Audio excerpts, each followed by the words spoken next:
Mas o emagrecimento comportamental, ele tem... Qual é a função do emagrecimento comportamental? É basicamente trabalhar o ser humano por inteiro. Mas isso vai ficar para daqui a pouco, tá? E antes da gente entender, porque pensa assim, eu vou ensinar para você o quê? Olhar a fundo o teu cliente, olhar a fundo para tudo isso que está acontecendo no mundo hoje. Só que não adianta eu chegar para você e falar, faz A, B, C, sem você entender como tudo isso começou. E aí eu já vou querer fazer uma pergunta aqui para vocês, tá? Não tem certo, não tem errado, tá? Eu quero que vocês coloquem aqui para mim no chat, quando a gente fala assim, hoje o mundo vive uma pandemia da obesidade, né? Todo mundo, todo lugar fala isso. Cada vez mais pessoas obesas, os números só tendem a aumentar. E a gente sabe que sempre existiram pessoas obesas, sempre a história mostra isso, só que de um tempo para cá isso está muito maior, está muito, muito, muito mais forte. Quando vocês pensam nisso, peraí, tá um boom de pessoas obesas. Qual é a causa? A obesidade a gente sabe que é uma doença multifatorial. Mas será que tem alguma coisa lá atrás? Como isso começou? O que é que fez isso começar? Alguém já parou para se perguntar? Desequilíbrio emocional. Ok, mas de onde veio esse desequilíbrio? Quando a gente está na faculdade, vou dar um exemplo, né? Quando a gente está na faculdade, principalmente a faculdade de nutrição, mostra ali a transição nutricional. Alguém já ouviu falar sobre isso? Que as pessoas antigamente morriam pela desnutrição. Faltava comida no mundo. Então as pessoas morriam de desnutrição. Hoje, as pessoas morrem por causa da obesidade. Então houve essa transição. Já ouviram falar sobre isso? E aí, quando a gente pensa, né? Tem descontrole emocional, que faz com que as pessoas tenham hábitos pouco saudáveis. Normalmente, vocês não quiseram responder, né? Todo mundo. Aí tem um monte de estética aí que não gosta de errar, e um monte de pesadinha que não gosta de errar. Mas quando, vê se faz sentido para vocês, quando a gente vai para um olhar comum sobre o emagrecimento, normalmente, eu não gosto de generalizar, mas normalmente, o que é que as pessoas olham para a questão do emagrecimento? O emagrecimento, né? As pessoas estão cada vez mais obesas, por quê? Tecnologia, né? Muita tecnologia, então as pessoas ficaram mais sedentárias. Faz sentido, não faz? Então tem muita tecnologia surgindo cada vez mais, tecnologia, então as pessoas ficam cada vez mais sedentárias. Sedentarismo, tudo hoje está muito fácil. A alimentação, né? Pouco saudável. Então, sim, tudo isso, de fato, são questões relacionadas a essa projeção, esse boom que aconteceu aí em relação à obesidade. Mas eu preciso mostrar para vocês um olhar mais profundo sobre, de fato, o que foi que aconteceu. Porque quando a gente olhar para isso e a gente conseguir olhar as coisas nas entrelinhas ali, a gente consegue trazer isso para o nosso momento atual, entender aonde a gente tem que olhar. Então, se a gente for passar, né, como eu falei para vocês, as notícias só mostram isso, que aumenta a obesidade cada vez mais pessoas obesas. Eu gosto muito desse atlas aqui da obesidade, né? Sempre sai aí a projeção, o que é que precisa ser feito.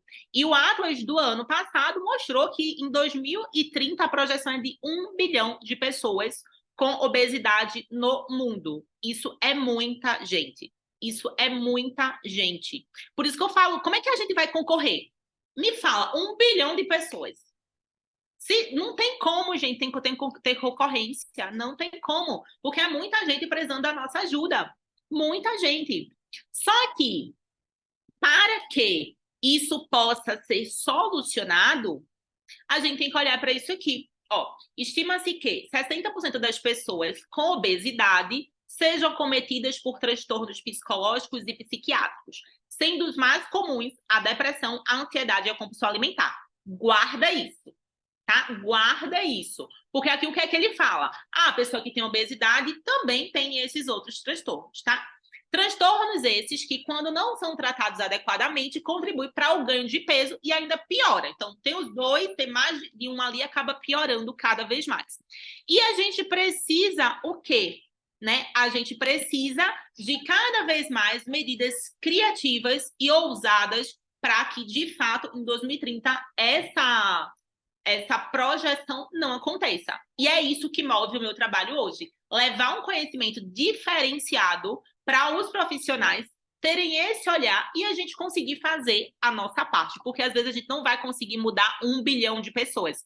As pessoas que já estão aqui, talvez a gente não consiga mudar, a gente não consiga alcançar todas essas pessoas, mas uma pessoa que você transforma, você muda gerações. E entender o poder disso é muito forte e é uma das coisas que faz com que você fature muito mais dinheiro. Às vezes a gente fica se comparando. Mas fulano tem 200 mil seguidores. Mas fulano tem 1 milhão de seguidores. Mas a Maíra Cardi tem não sei o quê. Faz a tua parte, olha para o teu, olha para as pessoas que você vai transformar. Porque uma pessoa que você muda a vida dessa pessoa, você muda a família dessa pessoa, os filhos que elas vão ter. Você muda gerações. E isso é muito forte quando a gente faz um trabalho mais profundo, tá? Então, quando eu leio isso aqui, eu me pergunto uma coisa. As pessoas que têm obesidade, elas são acometidas por transtornos psicológicos? Depressão, ansiedade, compulsão alimentar, agora tá na moda TDAH, não estou julgando, tá? Que é besteira, não é sobre isso, mas é pra gente entender que o quê? Será que, vou deixar essa pulguinha atrás da orelha de vocês, será que a obesidade e isso aqui é uma coincidência que as pessoas têm, ou existe uma causa raiz que gera a mesma coisa? Porque, como eu falei para vocês, quando as pessoas emagrecem e elas têm um falso resultado do emagrecimento, às vezes ela não vai ganhar peso, mas ela vai ter uma depressão, ela vai ter uma ansiedade, ela vai agravar a ansiedade dela, porque ela tirou a proteção que ela tinha. Tá fazendo sentido para vocês? Comenta aqui embaixo o que é que vocês estão achando. A gente tá só na introdução, porque eu pedi autorização para aprofundar. Então, começa a refletir. Será que a pessoa que tem obesidade, ela tá com depressão porque ela tem obesidade? Ela ficou obesa porque ela tinha depressão? Ou será que tudo não parte do mesmo ponto? Por exemplo, pode ser que seja uma pessoa que tenha medo de ser abandonada. E ela ganha peso para ser vista e ela fica deprimida para ser cuidada. Pode parecer meio absurdo e meio louco para algumas pessoas que estão começando a ter contato com isso agora. Mas isso é muito mais comum do que o que a gente pensa. E nesse trechinho aqui, né, quando a gente vai estudar essa história da alimentação, ele fala, né, que essa mudança no comportamento alimentar vem por causa da industrialização. E sim, isso é uma verdade. Só que um ponto que eu observo muito, tá, gente? E não levem isso como preconceito, até não tem nem como eu ter preconceito comigo mesmo, mas é um olhar mais profundo sobre as coisas que acontecem. Eu acho muito interessante quando a gente começa a olhar a ingressão da mulher no mercado de trabalho. Se a gente for fazer uma linha do tempo,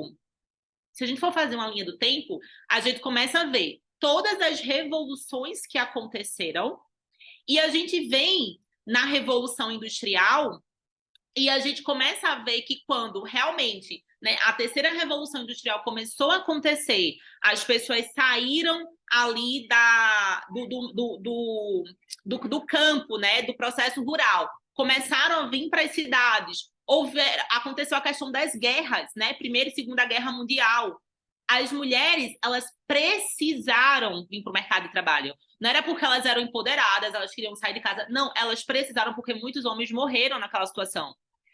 A minha pergunta, quando eu leio e reflito sobre isso, é assim: quando essa mulher veio para o mercado de trabalho, como é que ficou essa criança? Como ficou essa criança? Já anota isso. As principais causas da obesidade estão relacionadas aos acontecimentos da primeira infância. Porque antes, a mãe cozinhava, todo mundo comia junto. Todo mundo comia junto, todo mundo estava ali. Aquela velha história a comida de vó é a comida mais gostosa que tem. Claro, porque a avó coloca amor. E sim, gente, a emoção que a gente tem quando a gente está cozinhando e comendo programa o alimento. Isso já é comprovado cientificamente. Como é que a comida está sendo feita hoje? Com essa evolução. Eu quero que vocês olhem para isso, não só enxergando o aumento da tecnologia, o aumento das comidas industrializadas, mas entendendo que tem uma causa lá no fundo que está relacionada às famílias. Como as famílias estão hoje.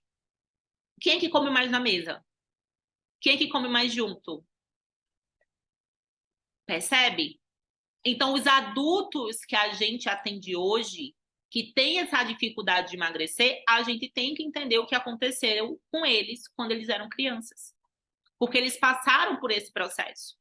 E está cada vez mais acontecendo. Porque agora é tecnologia.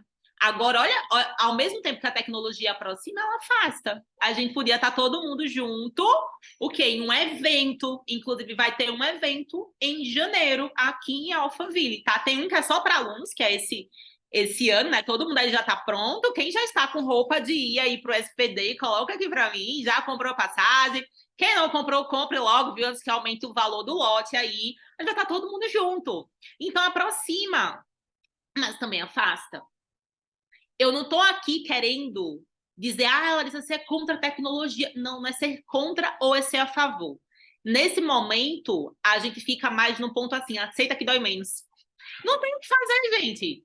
Aconteceu. O que é que a gente tem que fazer? Olhar para tudo isso, entender como todas essas mudanças sociais interferem na obesidade, interferem no ganho de peso e trazer soluções que de fato funcionam. Então, quando a gente vê toda essa evolução, quando a gente vê todas as revoluções que aconteceram, a gente não pode olhar só de forma externa. Aconteceu isso no mundo. Aconteceu isso aqui. Olha, agora as pessoas estão comendo mais fast food. Por que as pessoas foram comer mais fast food? Você acha que primeiro a McDonald's fez assim, eu acho que, eu vou colocar uma loja aqui. Claro que não. Todas as empresas, quando elas vão colocar em qualquer local, elas analisam o mercado antes. Tanto é que tem países que a McDonald's não pegou. Não lembro qual foi, nessa última viagem que eu fiz para a Europa, tinha um local que eu não lembro qual é, que não tinha McDonald's porque as pessoas já tinham esse hábito mesmo de comer mais comida caseira. E aí não deu certo. Então, foi analisado o mercado para que isso fosse feito quando começou esse processo de expansão. Então, a gente precisa olhar para isso para entender o que é que isso acarretou na infância das pessoas que a gente atende hoje. Talvez até na tua própria infância tenha passado por esse processo. E hoje é isso aqui. Então, se eu pudesse resumir o excesso de peso em uma única imagem, seria essa. A gente sabe que tem questões genéticas, mas são muito menores, gente. O ambiente, ele interfere muito mais. Tem outras questões, né? Mas é o sedentarismo, mas é a alimentação, mas é a falta de sono. Tá, mas por que a pessoa não tá dormindo bem? Porque tá trabalhando muito. Mas por que a pessoa tá trabalhando muito? Porque talvez lá no fundo ela ainda tá querendo ser aprovada pelo pai dela, porque o pai dela dava isso. Mas é porque ela não tem tempo para cuidar dela. Por que ela não tem tempo para cuidar dela? Porque ela passou a vida toda aprendendo a cuidar dos outros? Porque talvez nessa situação ela tenha que cuidar dos irmãos? Então a gente tem que parar de ficar falando é porque o meu cliente é indisciplinado. Não é porque o teu cliente é indisciplinado. É muito fácil. Claro que cada um tem o seu lado ali dentro de um tratamento. Você tem o seu papel, o seu cliente tem um papel dele. Mas se você fica achando que é indisciplina do seu cliente, aí que você não consegue ajudar.